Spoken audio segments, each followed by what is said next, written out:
고린도후서 3장 1절에서 11절입니다.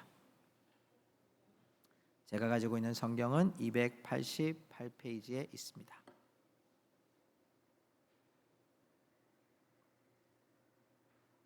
(3장 1절입니다) 우리가 다시 자천하기를 시작하겠느냐? 우리가 어찌 어떤 사람처럼 추천서를 너희에게 붙이거나 혹은 너희에게 받거나 할 필요가 있느냐?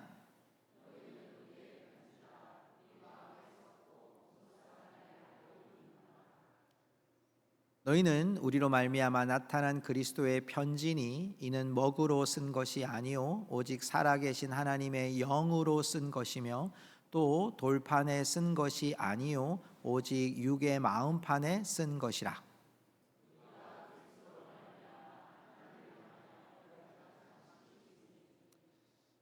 우리가 무슨 일이든지 우리에게서 난 것 같이 스스로 만족할 것이 아니니 우리의 만족은 오직 하나님으로부터 나느니라.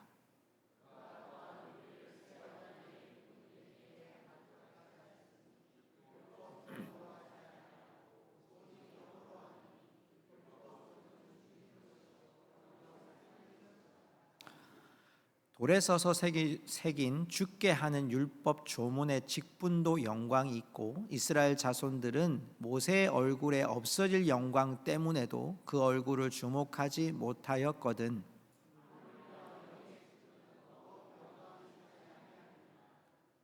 정죄의 직분도 영광이 있은즉 의의 직분은 영광이 더욱 넘치리라.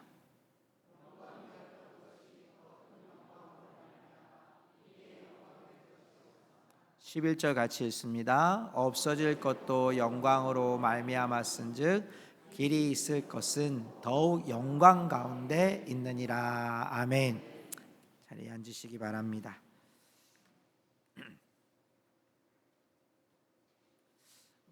말씀을 이렇게 나누다 보니까요, 바울이 매 그 장에서 계속 반복하는 단어들을 보게 됩니다. 우리가 첫 번째 1장에서는 위로라는 단어가 많았습니다. 환난 가운데서 하나님이 위로하고 살려내시고 미쁘신 하나님의 위로. 2장에서 혹시 기억하십니까? 지난주에는 근심이라는 단어가 상당히 많이 나왔었어요.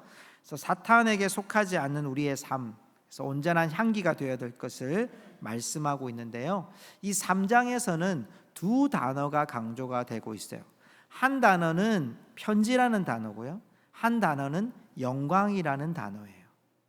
오늘 우리는 이 말씀을 좀 바라보면서 이 3장의 내용은 여러분이 어떤 마음으로 보시면 좋으냐면, 바울이 내가 목회자입니다, 내가 사도입니다, 내가 예수님을 만난 사람입니다를 지금 고린도 교회에서 의심하는 사람들에게 내가 바로 그 사도 바울이 맞습니다라는 것을 증명하려고 하는 장이 3장이거든요. 그래서 오늘 이 말씀을 보면서 우리는 바울이 어떤 부분을 통해서 자신을 증명하고 있는지를 보고자 합니다. 특별히 오늘 편지와 영광이라는 이 단어를 좀 중심으로 해서 우리가 예수 그리스도께서 우리를 이끄시는 삶의 현장에서 우리가 발견해야 될 이 편지라는 단어의 의미가 뭘까? 영광이라는 단어의 의미가 뭘까? 이걸 우리가 함께 좀 살펴보는 시간이 되었으면 좋겠습니다. 성도 여러분, 여러분 최근에 받은 편지는 어떤 종류의 편지이셨습니까? 혹시 글로 쓴 편지를 받아보신 적이 있으십니까? 혹시 여러분 펜으로 종이에다가 누구누구의 이름이라고 써서 받아보신 적이 있으십니까? 저는 최근에 받아본 종이로 쓴, 펜으로 쓴 이렇게 편지를 받은 적이 있어요. 이름도 모르는 사람이고요, 주소는 멀리 경북 청송에서 왔다고 하는데 제 이름이 쓰여져 있었어요. 제가 깜짝 놀랐어요. 과연 누굴까? 그 글을 읽을 때 내가 알아봤어요. 누군지 몰라요. 그런데 자기는 감옥에 있대요. 그래서 마지막에는 결론은 뭐냐? 도와달라는 거예요. 여러분, 이런 편지도요, 그래도 자기가 펜으로 썼다는 것만 해도 참 대단한 사람이거든요. 근데 여러분, 최근에 여러분이 받아보는 편지들은 어떤 것인가요? 혹시 노란 딱지의 고지서들은 아니신가요? 아니면 하얀 봉투에 카드 내역서는 아니세요? 조금 더 진한 노란색에 혹시 딱지를 떼신 적은 없으신가요? 여러분, 우리의 편지들이 지금 대부분이 다 이 종류에 들어가 있습니다. 누가 쓴 편지가 없어요. 예전에는 펜팔이라는 것도 있었고요, 사람들이 편지를 쓸 때 그 편지에 대한 감동도 있었습니다. 제가 대학교에 다닐 때만 해도 선교단체에서 펜으로 쓴 엽서들을 서로 보내고 교제했던 기억이 납니다. 그런데 요즘은 그것이 뭐로 바뀌어 있습니까? 메일, 영상편지, 카톡, 이런 거로 다 대체가 되어 있는 모습을 보게 됩니다. 여러분, 편지라는 것은요, 단순히 글, 내용 그 뒷면에 사람과의 관계가 있습니다. 누가 누구에게 보냈는지, 누가 누구에게 그것을 어떤 마음으로 보냈는지가 그 편지의 글에 다 쓰여져 있는 것을 보게 됩니다. 바울은 오늘 우리에게 첫 번째로 편지라는 단어를 통해서 내가 하나님 앞에서 사도로 부름받은 그 이유가 바로 이 말씀에 나오는 편지라는 단어를 통해 우리에게 설명하고 있습니다. 오늘 본문 말씀 1절에 보면 바울이 자신을 소개하면서 자천이라는 단어를 썼고요, 추천서라는 단어를 쓴 것을 보게 돼요. 제가 지난주에 장사꾼 같은 사역자 이렇게 얘기했어요. 그리고 일꾼이냐 장사꾼이냐는 말씀으로 마지막 메시지를 전했던 것을 기억합니다. 바로 그 장사꾼 같은 지도자들이 바울을 보면서 너에게 과연 어떤 증서가 있냐는 거예요. 어떤 증명서가 있냐는 거예요. 너는 목사 자격증이 있냐는 거예요. 사도라는 자격증이 있냐는 거예요. 하나님 말씀이라는 자격을 누구한테 받았냐는 거예요. 여러분, 왜 이런 말을 하느냐 하면 예수님의 12 제자를 사도라고 부름받았어요. 그래서 가룟 유다가 죽고 난 다음에 다른 제자가 세워질 때에도 그때도 그에게 사도라는 이름을 칭했거든요. 예수님과 함께 있었던 자. 그런데 여기에 있는 바울은 예수님과 3년이나 함께 있지도 않았고 근데 따라다닌 적도 없고 예수님 시대에 예수님의 주위에 따라다니거나 본 적도 없는 사람이 바울이었거든요. 근데 바울이 왜 자신을 사도라고 했습니까? 그는 사도행전 9장에 나타난 다메섹 도상에서 예수님을 직접 만났거든요. 그래서 자신을 사도라고 했는데 오늘 여기 있는 그 거짓 선지자들, 장사꾼 지도자들이 바울의 사도권을 의심하고 있는 거죠. 그러니까 고린도 교회 성도들도 그 분위기 속에서 정말 바울이 맞나? 왜? 우리한테 좀 오기로 했는데, 우리에게 영향력을 미치기로 했는데 교회를 세워놓고는 한 번도 오지를 않는 바울을 보면서 지금 이 고린도 교회 성도들이 속상해하고 있는 거죠. 그러면서 바울은 과연 사도권이 있느냐? 과연 바울에겐 자격이 있느냐? 이걸 묻고 있는 거거든요. 여러분, 후세대에 약 5세기에 칼케돈 공의회가 열립니다. 이게 신앙적인 회의인데요, 이 신앙회의에서, 종교위에서 어떤 결정을 내냐면 주교로부터 추천서를 받아야 하나님 말씀을 전할 수 있는 자격이 있는 거죠. 저희 교단만 해도요, 제가 목사 안수를 받을 때까지 9년이 걸립니다. 9년. 그러니까 4년의 학교를 다녀야 되고요, 그리고 이제 군 생활을 또 갔다 와야 되죠. 그리고 3년을 해야 되는 거예요. 그러면 다이렉트로 그냥 가도 7년을 한단 말이죠. 그리고 강도사고시를 치고 목사 안수 받으면 9년이에요. 그러면 제가 군대를 갔다 왔으니까 약 11년이 걸려야 목사 안수를 받아요, 저희 교단 같은 경우는. 근데 그 증서 하나를 따려고요, 얼마나 많은 시험을 쳐야 되는지 모릅니다. 신학교 시험을 쳐야 되죠. 신대원 시험을 쳐야 되죠. 신대원을 마치면 가장 어렵다는 강도사고시를 쳐야 되죠. 강도사고시를 끝나고 나면 노예에 와서 또 목사고시를 또 쳐야 됩니다. 여러분, 이 시험을 치러야만 목사의 증서를 받는데, 당시에는 바울에게는 무슨 자격이 있었냐는 거예요. 누구로부터 받았냐고 의심하는 그에게 오늘 바울이 이렇게 표현하는 거예요. 2절의 말씀 보세요. 이렇게 표현합니다. 2절입니다. 너희는 우리의 편지라. 3절도 볼까요? 3절 한번 읽어줄까요? 같이 읽겠습니다. 너희는 우리로 말미암아 나타난 그리스도의 편지니 이는 먹으로 쓴 것이 아니요 오직 살아계신 하나님의 영으로 쓴 것이며 또 돌판에 쓴 것이 아니요 오직 육의 마음판에 쓴 것이라. 2절에도 여러분 다시 가보시면 2절에도 이렇게 고백합니다. 너희는 우리의 편지라 우리 마음에 썼고 무사람이 알고 있는 바라. 약간 동문서답하는 것 같아요, 바울이.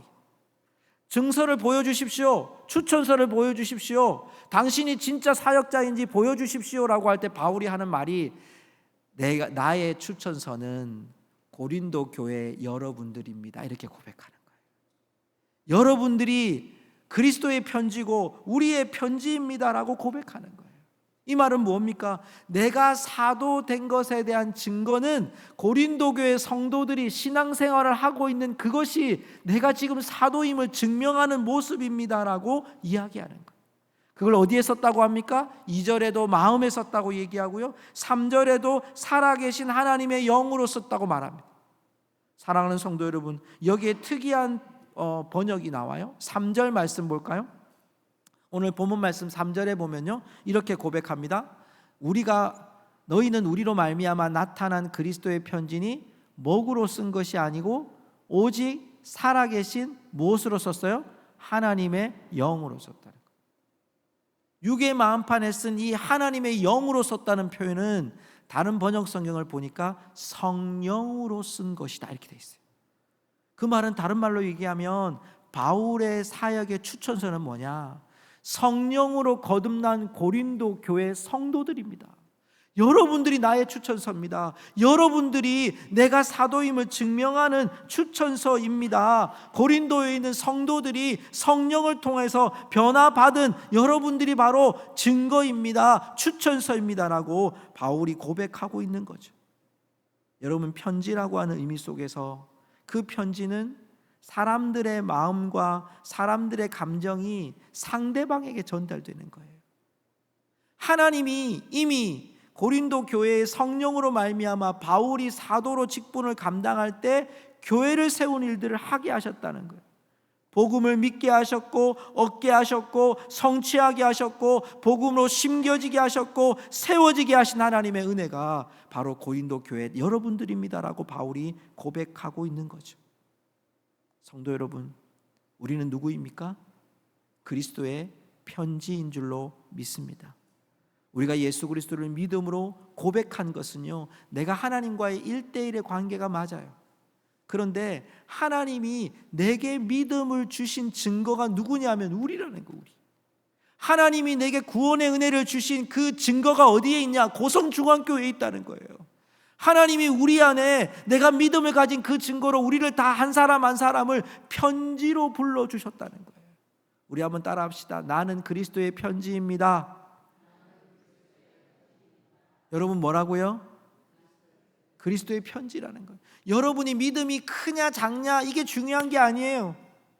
여러분이 내가 얼마나 열심히 봉사했느냐, 아니면 나는 좀 초라하게 믿음을 갖고 살아가느냐, 이게 중요한 게 아니라 하나님이 여러분을 이미 여러분 정말 아름다운 편지지에다가 그리스도의 복음이라는 내용을 담아 저와 여러분을 이 세상 가운데 보내신 그리스도의 편지인 줄로 믿습니다.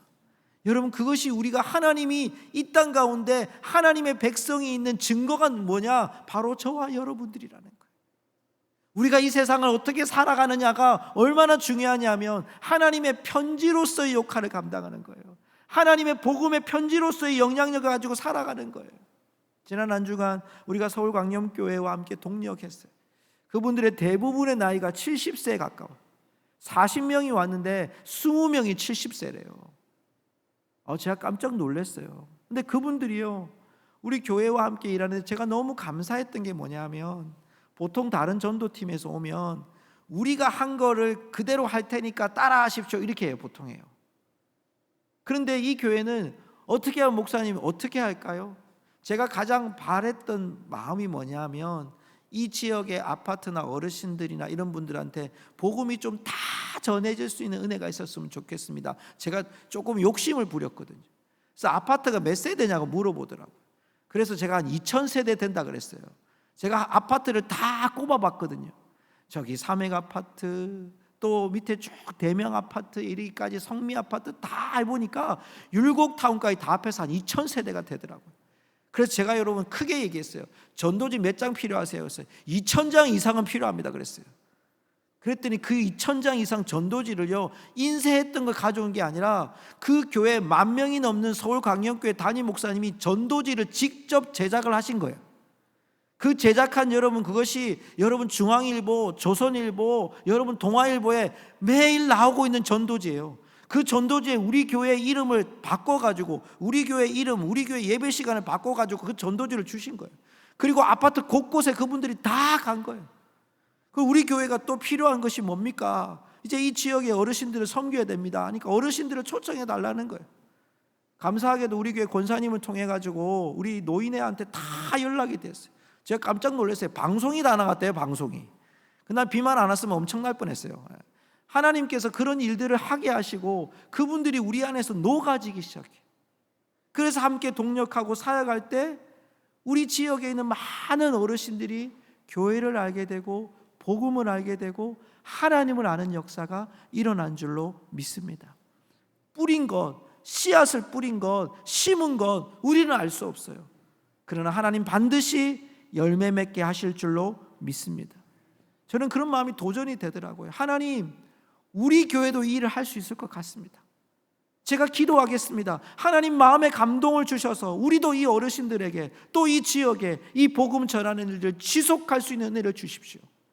여러분, 우리 교회가 그런 그리스도의 편지가 되는, 이 고성 땅에 그리스도의 편지가 되는 은혜가 있기를 주님의 이름으로 축복합니다. 또 하나 오늘 우리에게 주신 단어가 바로 영광입니다. 한번 따라 합시다. 영광. 예, 오늘 여러분 이 말씀 속에 바울이 4절부터 6절까지의 말씀에 보니까 확신이 생겨요. 4절에는요, 그리스도로 말미암아 하나님을 향하여 바울의 확신이 생겨요. 5절에는 우리의 만족은 오직 하나님께로부터, 바울이 지금 확신이 있는 거예요. 하나님을 향하여, 하나님으로부터. 그리고 6절에 보니까 우리를 새 언약의 일꾼 되기에 만족하게 하셨으니, 만족하게, 하나님이 우리를 만족하게 하셨다는 거예요. 우리가 여러분 부름받은 것은 어떤 자격이 충분해서가 아니라 하나님의 만족이 우리들에게 하나님의 그리스도의 편지라고 우리를 보내신 거예요. 제가 만족이라는 단어를 찾아보니까 히케노케스라는 단어인데, 이 단어가 뭐냐? 충분하신 하나님이라는 뜻이에요. 충분하신. 우리가 여러분 하나님께 부름받은 건 내가 자격이 있어서가 아니라 하나님이 충분하다고 우리를 여기신 거예요. 우리 옆 사람에게 고백합시다. 당신이 하나님한테는 충분합니다. 시작. 당신이 하나님한테는 충분합니다. 아멘. 하나님이 우리 보실 때 충분하대요. 우리 눈에 볼 때는 이게 좀 자격 미달이야, 부족해. 그런데 하나님이 충분하다고 하니까 우리를 만족하게 하신 거예요. 바울의 확신은 어디에 있냐면 내가 자격 있는 게 아니라니까요.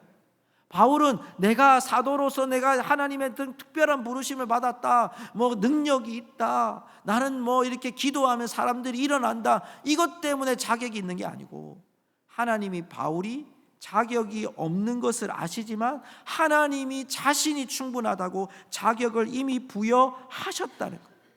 우리가 여러분 정말 삐까뻔쩍하는 일을 하지 않아도요, 화려한 영광스러운 일을 하지 못해도요, 수많은 연예인들이나 스포츠맨들이 우승해서 하나님께 영광을 돌립니다, 이런 멘트를 우리가 하지 못해도요, 우리 안에 하나님이 나를 보내신 그 확신이 오늘 바울이 그리스도의 편지로 살아가는 것처럼 우리에게도 그 확신 때문에 그리스도의 만족함으로 우리가 사는 줄로 믿고 여러분 살아가실 수 있기를 주님의 이름으로 축복합니다.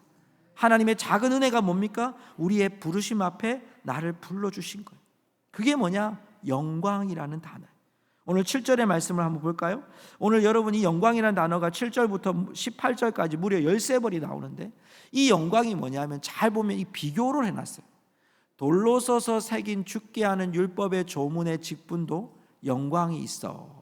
자, 이거하고 같이 이스라엘 자손들은 모세의 얼굴에 없어질 영광 때문에도 그 얼굴을 주목하지 못하였거든. 자, 이 말이 뭐냐면, 자, 저를 보시면요, 이 영광은 모세가 십계명을 가지고 내려올 때 하나님이 모세의 얼굴에 광채가 나게, 그래서 하나님이 모세에게 수건을 싸게 해요. 이 영광이 너무 강하니까 사람들이 볼 수가 없는 거예요. 너무 강렬하게 들어오니까 이 영광을 볼 수가 없는 거예요. 지금 바울은 지금 모세를 인용해서 이 얘기를 하는 거예요. 율법을 통해서 영광을 주신 그 영광도 우리가 주목하지 못하는데, 자, 8절 한번 읽어볼까요? 같이 읽습니다. 하물며 영의 직분은 더욱 영광이 있지 아니하겠느냐. 아멘. 여러분, 하물며라는 뜻은 앞에 있는 구절보다 뒤에 있는 구절이 더 높은 거예요. 그러니까 앞에는 어때요? 모세의 영광도 얼마나 찬란한데, 하물며 영의 직분, 사도로 부르심 받은 이 직분의 영광은 얼마나 크겠느냐 이거예요. 하나님이 모세를 통해서 말씀하시는 그 영광보다 더 큰 영광을 우리가 가졌다고 이야기하는 거예요. 9절의 말씀에 보면요, 정죄의 직분도 영광이 있은즉 의의 직분은 영광이 더욱 넘치리라 이랬거든요. 근데 이 말씀을 쉬운 성경으로 보면 사람들에게 죄가 있다고 판정하는 사역도 영광스러운데 의를 가져다 주는 사역은 얼마나 더 영광스럽겠습니까? 그러니까 여러분, 우리가 편지라고 하는 이 확신, 그리스도의 편지라고 하는 이 확신 속에 우리는 뭘 품고 살아가느냐 하면 하나님의 영광스러움을 품고 살아가는 거예요. 우리가 하나님께 주신 직분, 또 하나님께 예수 그리스도를 믿는 그 믿음이라는 성도라는 직분, 거룩한 이름을 우리에게 주신 이게 여러분 우리에게 얼마나 영광스러운가. 의를 판정하는 율법의 조문도 그렇게 영광스러운데 우리가 하나님한테 받았던 이 직분, 복음을 전하는 이 기쁨, 그것이 더 우리에게 얼마나 더 큰 영광이 되겠느냐. 10절의 말씀 보십시오. 더 큰 영광스러움의 그 효력이 어떻게 나타나냐면 10절 말씀에 영광되었던 것이 더 큰 영광으로 말미암아 이에 영광될 것이 없으나 이랬어요. 그러니까 앞에 있는 영광이 뒤에 있는 영광에 가리는 거예요. 뒤에 있는 영광이 어떻습니까? 우리가 받은 하나님의 복음을 전하는, 복음으로 살아가는 의의 영광이 얼마나 큰지, 그 영광을 우리가 품고 이 땅을 살아가는 거예요. 사랑하는 성도 여러분, 우리의 영광이 어디 있습니까?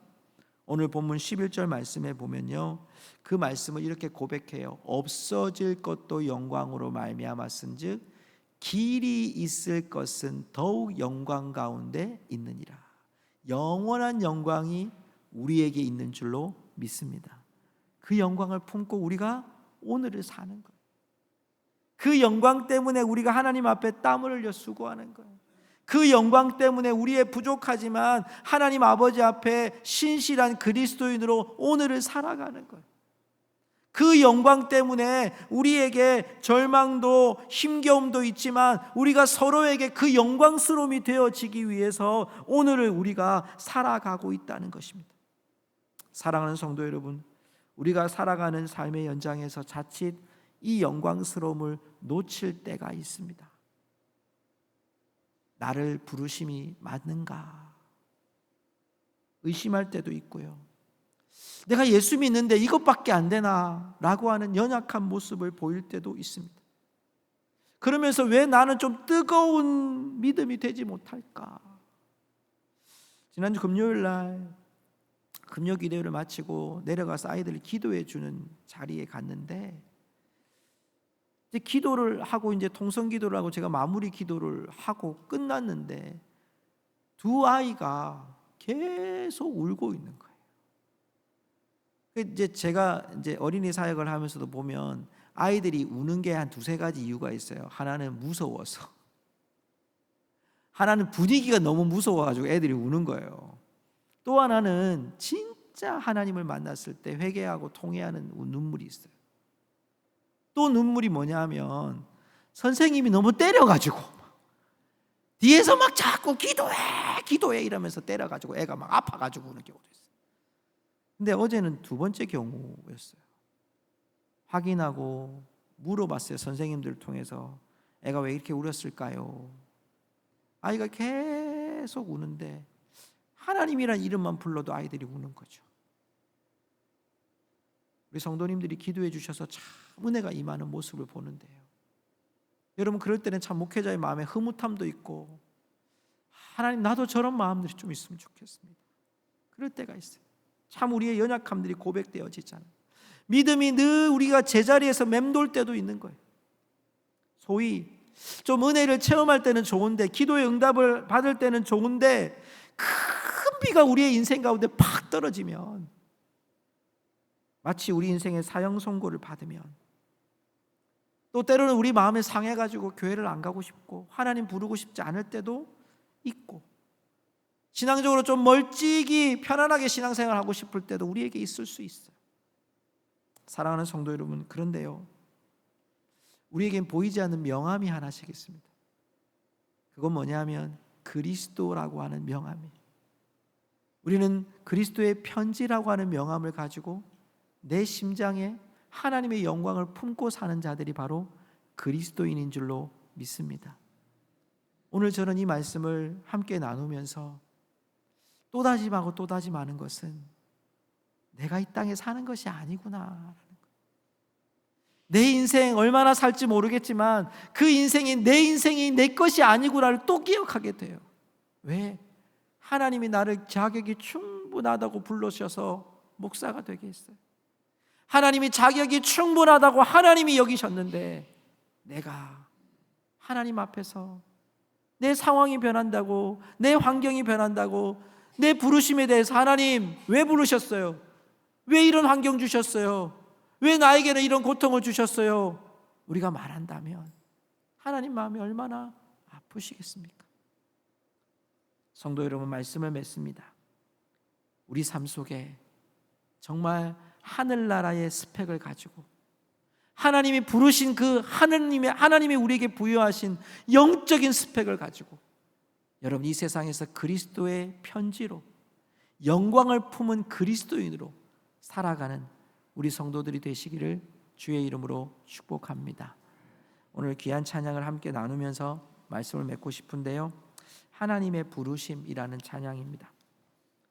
이 찬양의 가사의 후렴에 보면 날 부르신 뜻 내 생각보다 크고 날 향한 계획 나의 지혜로 측량 못하나 가장 좋은 길로 가장 완전한 길로 오늘도 날 이끄신 믿네라는 가사가 있습니다. 조심해. 성도 여러분, 하나님이 여러분을 부르신 줄로 믿습니다. 부르신 자들 이끄실 줄로 믿습니다. 우리 안에 그 명함을 가지고, 그리스도의 명함을 가지고 여러분 안에 그 영광을 품고 선포하는 성도들 되시기를 축복합니다. 우리 찬양합시다.